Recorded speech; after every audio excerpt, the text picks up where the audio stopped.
यहां पर ना एक शब्द लिखा है पीछे, ड्रीम, सपना। क्या सपने हैं तुम्हारे? बायोटेक इंजीनियरिंग करेंगे। Nuclear scientist. जब तुम छोटे से थे कितने बड़े बड़े सपने देखा करते थे ना। उठ जाओ, वक्त आ चुका है अपनी ड्रीम्स के ऊपर काम करने का। नहीं पढ़ा पाते बाप अपने बच्चा को महंगा स्कूल कॉलेज में, नहीं रख पाते कोचिंग के फीस का पैसा इनके जेब में। लेकिन पता है फिर भी ये लोग खाली हाथ नहीं आते, जज्बा लेके आते हैं कि ये लोग भी ना एक दिन आईएएस आईपीएस बनेंगे।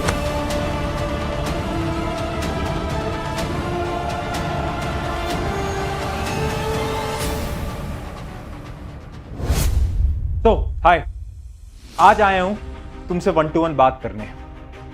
आज आया हूं तुम्हारे प्रशांत भैया का कर्तव्य पूरा करने। कैसी चल रही है जिंदगी? यहां पर ना एक शब्द लिखा है पीछे, ड्रीम, सपना। क्या सपने हैं तुम्हारे? जब तुम छोटे से थे कितने बड़े बड़े सपने देखा करते थे ना, कि जब हम बड़े होंगे तो हम ना ये करेंगे, वो करेंगे, आईएएस बन जाएंगे, आईपीएस बन जाएंगे, अपने पेरेंट्स के सारे सपनों को पूरे करेंगे। धीरे धीरे वक्त बीतता गया, तुम बड़े बनते गए और वो सपने कहीं ना कहीं गायब होते गए। याद करो ना एक बार, जब तुम बहुत छोटे थे कितने सारे सपने थे, और अब कहां गए वो सपने? कहां गई वो आग? कहां गई वो मोटिवेशन? वो जब तुम छोटे थे तुम्हारे अंदर एक इतनी ऊर्जा थी कि नहीं मुझे वो करना है या नहीं करना है। अब कहां है? कहां खो गई वो मोटिवेशन?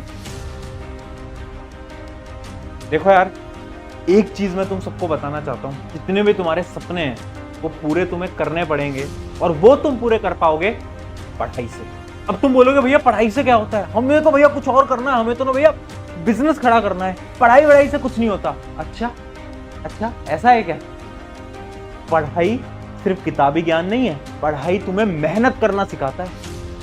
जब बिजनेस में जाओगे, जब किसी फील्ड में जाओगे ना, तो इतने एफर्ट्स मारने पड़ेंगे, इतनी सारी चीजें करनी पड़ेंगी। वो मेहनत कहां से सीखोगे? वो मेहनत आज सीखोगे, स्टेप बाय स्टेप।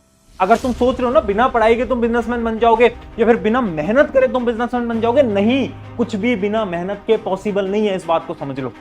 तो अगर तुम अपने सपने पूरे करने हैं ना, तो यार लग कर पढ़ाई करो। यार एक ही तो काम है पूरे दिन भर में, और काम ही क्या है? और काम क्या है? तुम्हारे माता पिता ने और क्या काम दिया है तुम्हें? यही तो बोला है कि बेटा बेटी इनसे पढ़ लेना, क्योंकि तुम चाहते हैं कि तेरे मार्क्स बहुत अच्छे आए और हमें बहुत प्राउड फील हो। यही तो बोला है उन्होंने। और क्या चाहते हैं वो तुमसे? एक काम है पूरे दिन का, अगर वो भी तुम शिद्दत से नहीं निभाओगे तो तुम्हें कैसे लगता है कि तुम जिंदगी में कुछ बड़ा कर लोगे? ऑनेस्टली बोल रहा हूं, रियलिटी बता रहा हूं, डीमोटिवेट नहीं कर रहा हूं, सच्चाई बता रहा हूं। अगर तुम एक काम पे अपने एफर्ट्स नहीं लगा रहे हो, तुम्हें लग रहा है तुम बड़े होके तुम कुछ बड़ा कर लोगे, नहीं कर पाओगे दोस्त, नहीं कर पाओगे। ये रियलिटी है, ये कोई और नहीं बोलेगा। आज मैं तुम्हें बता रहा हूं, ये रियलिटी है। अब तुम बोलोगे भैया पढ़ाई करनी तो है, बट ना बहुत सारे रीजंस हैं जिनकी वजह से हम नहीं कर पाते। जैसे कि बीच में क्या हुआ था ना, मेरी ना तबीयत खराब हो गई थी। उसके अलावा भैया मेरे जो टीचर है ना, जो मेरे स्कूल वाले टीचर हैं, होमवर्क बहुत देते हैं, वो पढ़ाते अच्छा नहीं है, वो ये नहीं करते, वो नहीं करते, मेरे पेरेंट्स ये हैं, ऐसे हैं, वैसे हैं, ऐसे हैं। कब तक झूठ बोलोगे? कब तक बहाने दोगे? ये बहाने हैं, बहाने। मैं अपनी तुम्हें कहानी बताऊं, क्लास 12th बोर्ड्स की यह कहानी है। जब मार्च का समय चल रहा था, बोर्ड एग्जाम थे, और बोर्ड एग्जाम के बीच में मुझे एक बीमारी हो गई थी, जिससे कि आपका ये जो गला होता है ये स्वेल कर जाता है, फूल जाता है। 3 दिन 4 दिन कॉन्टिन्यूस फीवर रहा था, और एग्जाम चल रहे थे, बोर्ड एग्जाम 12वीं के। क्या करा मैंने? गिव अप नहीं करा दोस्त, मैंने उस समय पर भी लग कर पढ़ाई करी, क्योंकि मुझे पता था ना कि यार मुझे तो अपने सपने, अपने ड्रीम्स को पूरा करना है। तो मैंने उस समय पर भी लग कर पढ़ाई करी। मैंने सोचा ठीक है, एक ऐसी सिचुएशन में हूं मैं आज के समय पर, जहां पर मैं थोड़ा बीमार हूं, सेहत थोड़ी बेकार है, बट जितना हो पाएगा उतना बेस्ट लगाऊंगा। ये माइंडसेट बहुत इंपॉर्टेंट है। पता है जिंदगी में ना हमेशा तुम्हारे पास 2 ऑप्शन होंगे। पहला ऑप्शन ये होगा कि तुम बोलो यार काश अगर मैं इस एग्जाम में बहुत मेहनत कर लेता या कर लेती तो मेरा हो जाता। एक दूसरा ऑप्शन होगा, एक दूसरा ऑप्शन होगा, जो कि ये है कि मैंने अपना बेस्ट दिया, अब चाहे हो या ना हो फर्क नहीं पड़ता। क्लास 12th के बोर्ड में मैंने अपना बेस्ट दिया, मार्क्स भी आए, अगर नहीं भी आते तो भी बुरा नहीं लगता मुझे। क्यों? कि मैंने तो अपना बेस्ट दे दिया, तो मुझे किसी बात का रिग्रेट नहीं, बिल्कुल नहीं है। और यही मैं तुम्हें बताना चाहता हूँ, समय कितना भी बचा है फर्क नहीं पड़ता। रीजंस तुम्हारे पास 100 हो सकते हैं यार, रीजन तो कुछ भी हो सकता है कि ये हो गया मेरे साथ, मेरी हेल्थ कंडीशन बेकार है, ये है वो है, भैया आप नहीं समझोगे, मेरे को कितनी सारी चीजें फेस करनी पड़ती हैं। अच्छा, मैं नहीं समझूंगा दोस्त।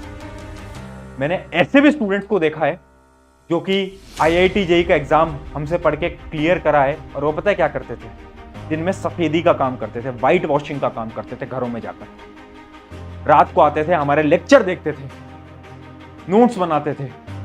IIT JEE आज के समय पर IIT पटना के अंदर। अब भी लग रहा है तुम्हें कि तुम्हारा रीजन बड़ा है? इससे बड़ा और क्या रीजन होगा? भैया नहीं यार, आपको नहीं पता, हमारे तो पेरेंट्स भी है ना, वो भी सपोर्ट नहीं करते हैं, पापा जो है वो डांटते रहते हैं, बोलते रहते हैं, मम्मी भी डांटती रहती है, मारती रहती है कि मार्क्स कैसे नहीं आए, बहुत ज्यादा डिमोटिवेटेड हो गए हैं। देख, तुम्हारे माता पिता क्या चाहते हैं? सोचो ना एक बार, क्या चाहते हैं?